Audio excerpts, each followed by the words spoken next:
This is the leading news from the Albuquerque Journal. I'm Gino Gutierrez. It's Wednesday, July 22nd. Here's what we're covering on today's episode. More than 5 years after criminal allegations ended her political career, former New Mexico House Majority Leader Cheryl Williams Stapleton is set to stand trial in federal court next month. During a pretrial hearing on Tuesday, a federal judge said the jury questionnaires had been sent out to 180 prospective jurors, calling it one of the largest jury pools he can remember. Stapleton and her co-defendant, Virginia businessman Joseph Johnson, are scheduled to be tried together beginning in early August. The pair face 35 federal charges, including bribery, mail fraud, money laundering, and conspiracy. Prosecutors allege Stapleton steered Albuquerque public school contracts to Johnson's company and then funneled more than $1.1 million from the company's accounts into accounts she controlled between 2013 and 2020. Both Johnson and Stapleton have pleaded not guilty and have denied any wrongdoing. Defense attorneys also argued over the order of opening statements, citing the possibility that each defendant could try to blame the other. The judge ruled that the prosecution will go first, followed by Johnson's attorneys, then Stapleton's. The judge also approved separate courtroom seating and workspaces for the two defense teams during the trial.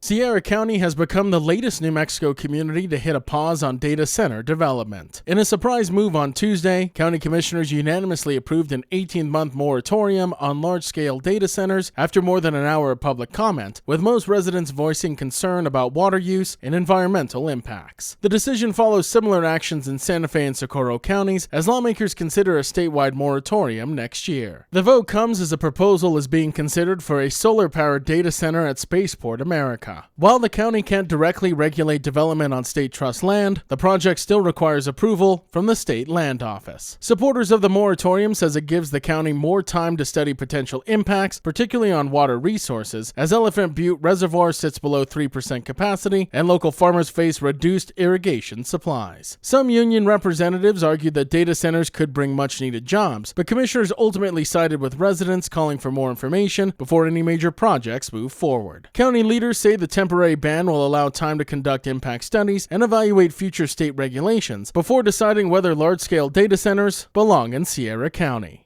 New Mexico's Children's, Youth, and Families Department says it's making progress on foster care reform, but still faces major staffing challenges. During a court-ordered update on Tuesday, CYFD reported it recruited and licensed 73 new foster families by July 1st, meeting its interim goal for the first time in several years. The agency also reached its target of placing at least 50 children in its specialized Foster Care Plus program. However, CYFD missed its goal of reducing social worker caseloads. Only about 30% of caseloads met workload standards, well below the 50% target. To address the issue, the department says it will begin, quote, overhiring staff with the governor's approval. This allows new employees to be hired before vacancies occur. The agency also plans to deploy floating teams to help smaller communities during staffing shortages. Advocates praise the progress, but also caution that isolated successes does not fix the broader child welfare system. New Mexico still has roughly 2,370 children in state custody, and officials acknowledge ongoing concerns over residential treatment oversight and care standards. Another progress report on the state's child welfare reforms is expected in September.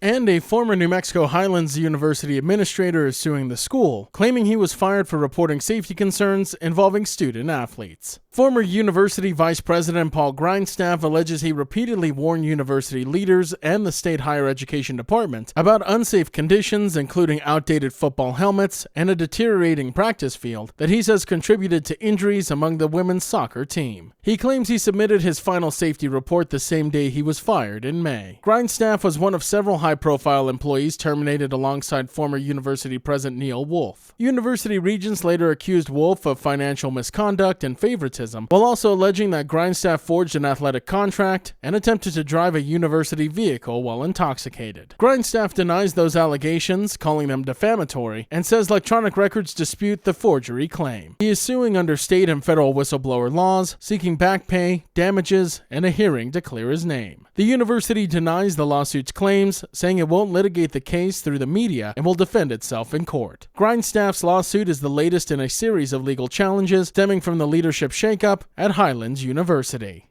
The Leading News is powered by the journalism of the Albuquerque Journal. If you enjoy hearing all of the stories we share with you here daily, please consider becoming a digital subscriber to the Journal by utilizing the discount code in our show notes. Every subscription helps support local journalism and allows us to provide you with the news that matters to you. Now taking a look at Albuquerque's weather forecast. Today you can expect sunny skies with a high near 94, and as for this evening, a 30% chance of showers and thunderstorms, mainly before 9 p.m., partly cloudy with a low around 69. To keep up with all the latest news from the Albuquerque Journal, you can visit our website at abqjournal.com. That's the Leading News. I'm Gino Gutierrez. We'll be back tomorrow.